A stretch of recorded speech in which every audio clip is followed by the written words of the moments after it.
Hello everyone, আমরা আবারও চলে আসলাম ছেড়ে যাওয়া স্ত্রী গল্পের সর্বশেষ পর্ব নিয়ে। অনেক অপেক্ষার পরে গল্পটি শেষ করলাম। আর গল্পটি কেমন হয়েছে অবশ্যই আপনারা কমেন্ট করে জানাবেন। কিছু কথা গল্পর শেষে বলা হবে, তাই তো কথা না বলে এখন সরাসরি গল্পতে ফিরে যাচ্ছি। তানিয়ার মেয়েকে শুভ কিভাবে বাঁচিয়েছে এটা জানার জন্যই তো আজকের পর্বটি শুনতে এসেছেন, তাই না? তো যেহেতু আজকে তানিয়ার মেয়েকে কিভাবে বাঁচিয়েছে এটা শোনার জন্য এসেছেন, তাই একটু পিছনে যেতে হবে। কারণ কি, ফ্ল্যাশব্যাকে এই কাহিনীটা আছে, তাই আমরা সকলে একটু ফ্ল্যাশব্যাক থেকে ঘুরে আসি। একদিন শুভ একটা হসপিটালে যায়। তখন তার এক বন্ধুর জন্য কিছু ওষুধ কিনতে এগিয়ে গিয়েছিল। তখনই দেখতে পায় তানিয়াকে ডক্টরের কাছে কান্না করতে। ডক্টরকে বলতেছে, আপনার যত টাকা লাগে আপনি নেন, তবু আপনি আমার মেয়েকে বাঁচান, যেভাবেই হোক রক্ত জোগাড় করে দেন আপনি। ডক্টর তখন তানিয়াকে বলতেছিল, আমরা চেষ্টা করেছি ম্যাডাম, কিন্তু এই মুহূর্তে আমাদের কাছে এই গ্রুপের কোনো রক্তই নেই। আমাদের এখানে রক্ত না থাকার কারণে আমরা অন্য জায়গায় খোঁজ নিয়েছি, তবুও তারা বলতেছে যে কোনোভাবেই রক্ত ম্যানেজ করতে পারতেছে না। অত্যন্ত পক্ষে 2 ব্যাগ রক্ত লাগবে আপনার মেয়ের শরীরের জন্য। যেভাবেই হোক আপনি চেষ্টা করেন। আপনি যদি চেষ্টা না করেন তাহলে আমাদের হাতে কোনো কিছুই থাকবে না। আপনি চেষ্টার বিকল্প নেই। আপনি যদি চেষ্টা না করেন তাহলে আমরা কিছুই করতে পারবো না। আপনি চেষ্টা করেন, যত তাড়াতাড়ি পারেন তত তাড়াতাড়ি আপনি আমাদের কাছে এসে বলবেন, আমরা তত তাড়াতাড়ি আপনার মেয়েকে রক্ত ডোনেট করতে পারবো। এটা বলেই ডক্টর তানিয়ার সামনে থেকে হন হন করে চলে যায়। তখনই শুভ ডক্টরের কাছ থেকে জেনে নেয় কি গ্রুপের রক্ত লাগবে। ডক্টর তখন শুভকে বলল, বি পজিটিভ রক্ত লাগবে। শুভ ভাবলো তার রক্তের সাথে যেহেতু মিলেই গিয়েছে, তাহলে রক্ত দিলে কোনো সমস্যা হবে না। শুভ আরও ভাবে যে যদি আমি রক্ত দিই তাহলে হয়তো বা একটি বাচ্চার প্রাণ বেঁচে যাবে, আর একটি বাচ্চার প্রাণ বেঁচে যাওয়া মানে এই দুনিয়ার প্রজন্ম আর বৃদ্ধি পাওয়া। তাই শুভ কোনো কিছু চিন্তা ভাবনা না করে তার থেকে 2 ব্যাগ রক্ত দিয়ে আসে। যখনই শুভ আসতে যাবে রক্ত দিয়ে, তখনই তানিয়া দেখে ফেলে। তানিয়া শুভকে দেখে ফেলে যখনই শুভর কাছ থেকে যেতে লাগলো, তখনই ডক্টর তানিয়াকে ডাক দেয়। ডক্টর যেহেতু তানিয়াকে ডাক দিয়েছে, তাই তানিয়া শুভর সাথে আর সাক্ষাৎ হয় না। এবার আসেন, ফ্ল্যাশব্যাক শেষ, বাস্তবে ফিরে আসি আমরা। আদিলা চিঠি পড়ার পরে দেখতে পেল যে শুভ কেমন যেন হতভম্ব হয়ে রয়েছে। তাই তো আদিলা শুভকে জিজ্ঞাসা করতে লাগলো, শুভ, এটা কার চিঠি? আর এখানে কি বা লেখা আছে?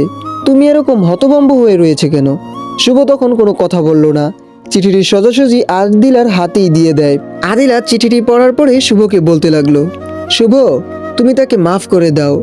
আর ভুল তো মানুষের জীবনই হয়, তাই না? আমরাও তো ভুল করেছি। আমরা দুইজনও তো ভুল করে দুইজনকে ক্ষমা করে দিয়েছি। এখন তুমি তাকেও মাফ করে দাও।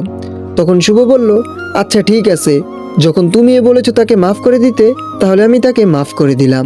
আদিলা তারপরে আবার শুভকে বলতে লাগলো, শুভ, তোমাকে আমি একটা কথা বলবো, তুমি রাগ করবে না প্লিজ, কথা দাও। শুভ বলল, আচ্ছা ঠিক আছে, কি বলবে বলো। আদিলা বলল, তানিয়াকে কি আমাকে একটু দেখাবে? আমি একটু দেখব যে সে কতটা সুন্দর, যার জন্য তুমি আমাকেই ছেড়ে দিয়েছিল। শুভ তখন একটু লজ্জাজড়িত কণ্ঠে বলতে লাগলো, আবারও পিছনের অতীত টানছো আদিলা? আদিলা বলল, না শুভ, আমার শুধু তাকে একটু ইচ্ছে হয়েছে দেখার জন্য। আমি আমার ইচ্ছাটা তোমার কাছে প্রকাশ করলাম। এখন পূরণ করলেও তুমি করতে পারো, না করলেও তুমি করতে পারো, সেটা তোমার ইচ্ছা। তুমি যদি আমার ইচ্ছে পূরণ না করো, সেটাও তোমার ইচ্ছা।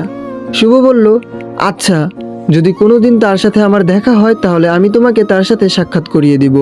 সেদিন হয়তো বা তোমার যা ইচ্ছা তুমি তাকে জিজ্ঞাসা করতে পারো। তুমি যে কি জন্য তার সাথে দেখা করতে চাইতেছো সেটা আমি ভালোভাবে বুঝতে পারতেছি। আদিলা তখন বুঝতে পারলো শুভ যে তার উপরে রাগ করেছে। তাই তো আদিলা শুভকে বলতে লাগলো, প্লিজ শুভ, তুমি আমাকে ভুল বোঝো না। আমি আর কখনো তাকে দেখার ইচ্ছে পোষণ করব না, আর কখনো আমি তাকে দেখবো না। তুমি তারপরও আমার উপরে রাগ করে থেকো না, তুমি আমাকে মাফ করে দাও প্লিজ। শুভ বলল, আরে পাগলি, এখানে মাপ চাওয়ার কি আছে? আর এখানে তো তুমি কোনো ভুল করো না যে তুমি আমার কাছে এভাবে মাপ চাইবে।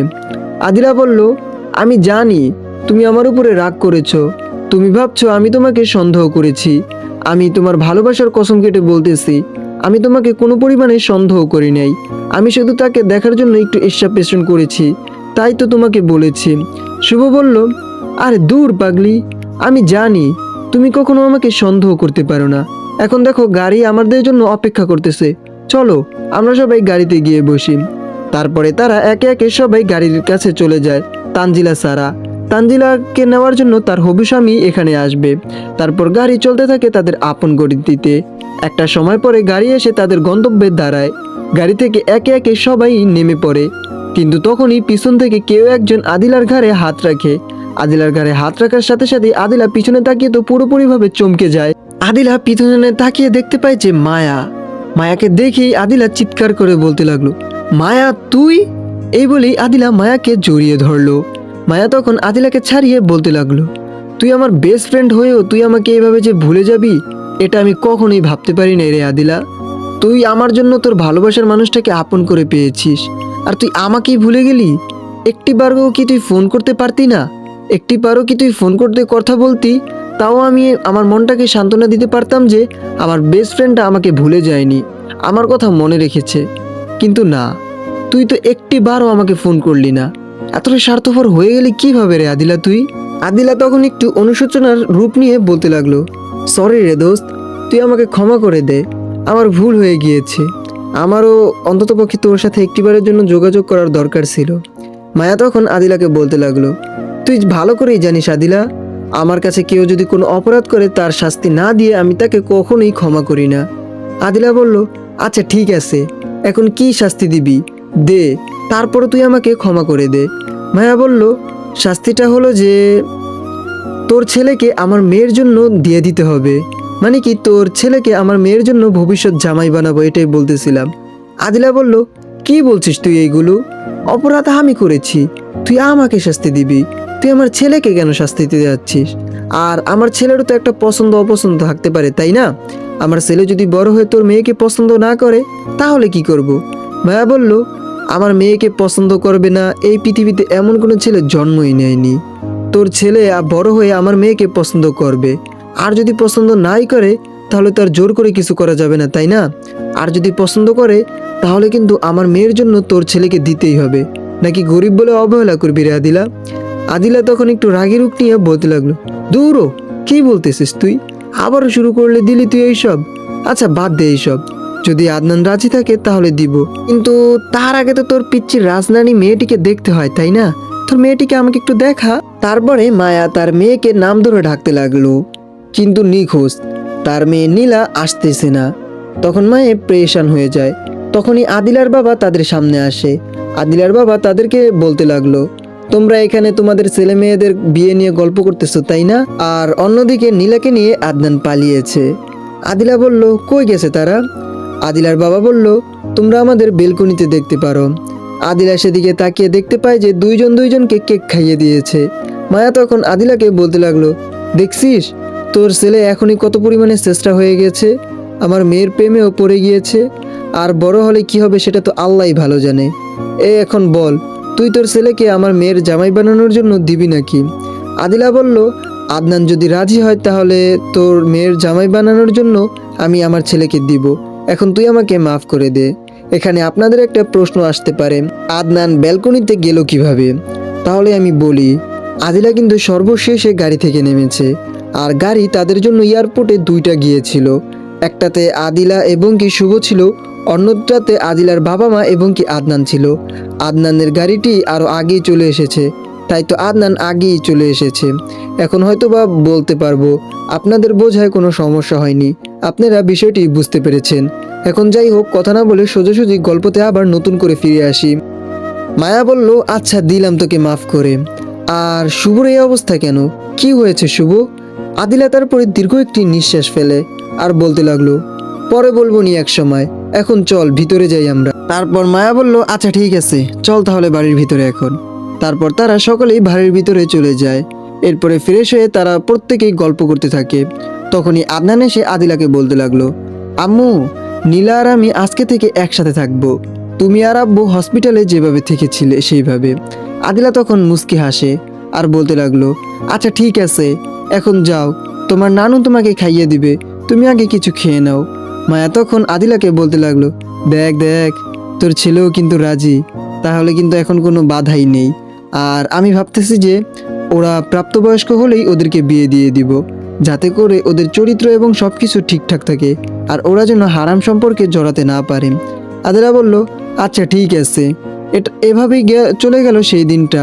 তাদের গল্প করেই কেটে যায়। এভাবেই কেটে যায় 3টা মাস। 3টা মাস পরে শুভ পরিপূর্ণভাবে সুস্থ হয়ে যায়। তাদের সংসারে আবারও সুখ নেমে আসে। তারপরে আবার আদিলা অফিসে জয়েন করে। আদিলার অফিসে শুভও জয়েন করে।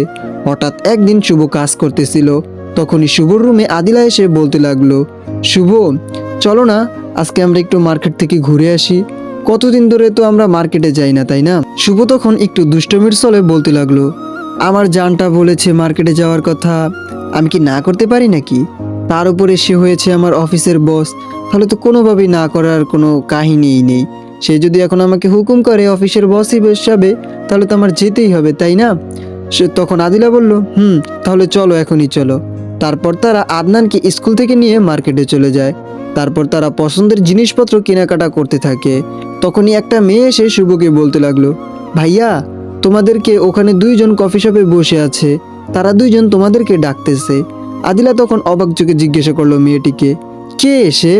মেয়েটি তখন বলল, জানি না আপু, তারা বলল তোমাদের সাথে নাকি তাদের কেমন ইম্পর্টেন্ট কথা রয়েছে, তাই তো তারা সেখানে তোমাদেরকে যেতে বলছে। শুভ তো তখন অবাক হয়ে যায়, কে বা তাদেরকে এভাবে যাওয়ার জন্য বলল। শুভ তখন আদিলাকে বলতে লাগলো, চলো তো আজিলা, গিয়ে দেখে আসি কে বলতেছে এইসব। তখন আদিলা বলল, চলো, আমার তো কেমন যেন খটকা লাগতেছে। তারপর তারা কফি শপে 2জনে চলে যায়। গিয়ে 2জনকে দেখে চমকে যায়। আর আদিলা তখন বলতে লাগলো, ইমরান, তুমি এখানে? আর এই মেয়েটিকে?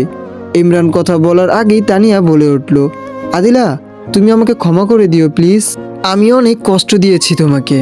আর শুভ, তুমিও আমাকে ক্ষমা করে দিও।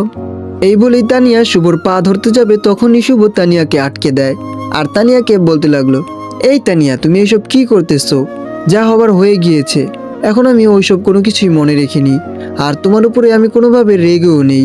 আর তোমাকে আমি ক্ষমা করে দিয়েছি। আর এখন তোমার আমার পা ধরতে হবে না। আদিলা তখন শুভকে বলতে লাগলো, শুভ, এই কি সেই তানিয়া যার জন্য তুমি আমাকে ছেড়ে দিয়েছিল? শুভ তখন একটু অপরাধী চোখ নিয়ে বলতে লাগলো, আদিলা তখন শুভর কথা শোনার সাথে সাথে তানিয়াকে জড়িয়ে ধরলো আর অনেকগুলো ধন্যবাদ দিল। আর বলতে লাগলো, তোমাকে ধন্যবাদ কেন দিয়েছি জানো তানিয়া? কারণ আমার পাগলটা আগের চাইতে এখন আমাকে বেশি ভালোবাসে, এই জন্যই তোমাকে আমি কি ধন্যবাদ দিয়েছি।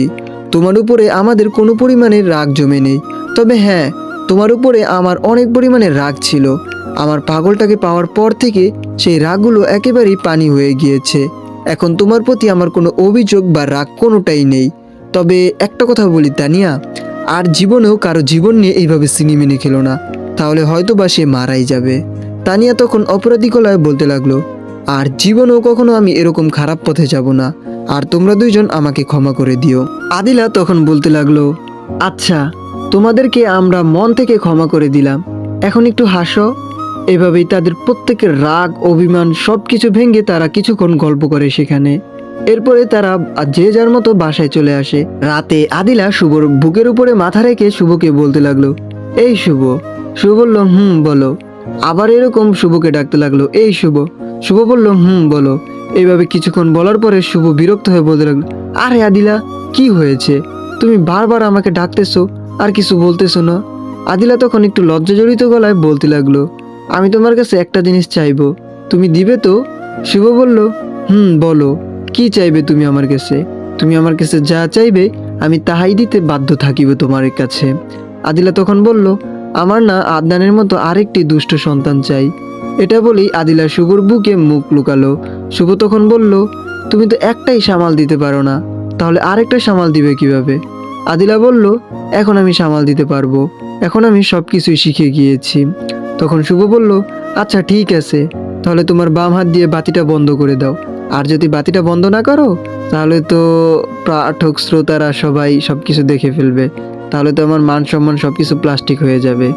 এটা বলার পরেই আদিলা বাতিটাকে বন্ধ করে দেয় এবং কি তারা নতুন বাচ্চা আনার জন্য কাজে লেগে পড়ে।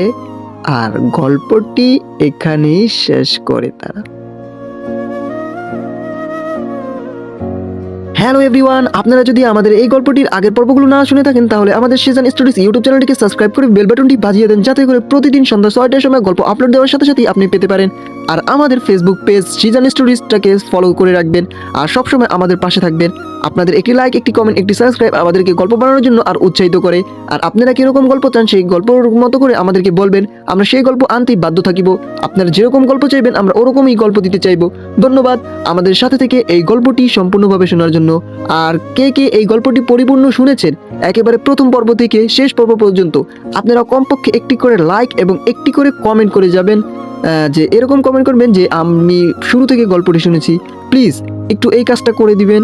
আর আমাদের সাথে থাকার জন্য অসংখ্য ধন্যবাদ। আবারও দেখা হবে নতুন কোনো গল্প নিয়ে আপনাদের মাঝখানে। ধন্যবাদ, ভালো থাকবেন। ফি আমানিল্লাহ। আজকের জন্য এখানেই আমরা বিদায় নিচ্ছি।